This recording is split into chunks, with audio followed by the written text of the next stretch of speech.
साथ प्राइसेस के हवाले से अगर हम इसको देखें, इसी के करीब जो है वो मागला एनक्लेव रिसेंटली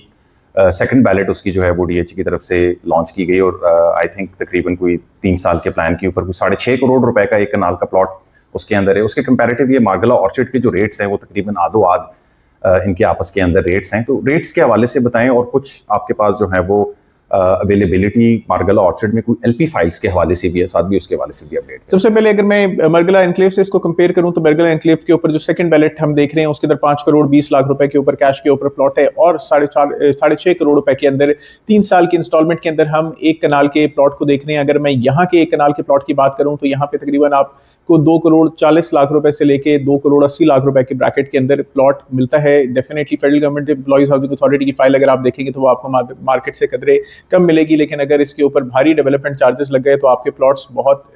उस तरीके से आपको एक एक्स्ट्रा बर्डन इसके ऊपर आते हुए मैं देखता हूँ। लैंड प्रोवाइडर की फाइल्स के ऊपर जो हमारे पास अपडेट है, यहाँ पे 2 किस्म की लैंड प्रोवाइडर फाइल्स है। एक वो फाइल जो कि लैंड प्रोक्योरमेंट के अगेंस्ट 1 एकड़ के ऊपर आपको 2 फाइल्स एक कनाल की मिलती हैं, या फिर वो फाइल्स हैं जो कि डेवलपर की भी आमतौर के ऊपर जो पेमेंट होती है वो प्लॉट के अगेंस्ट ही होती है कि आपको डेवलपमेंट आपने की, आपको एक प्लॉट दे दिया, आप मार्केट में बेच के उसको अपने पैसे किसी तरीके से क्लियर कर दें।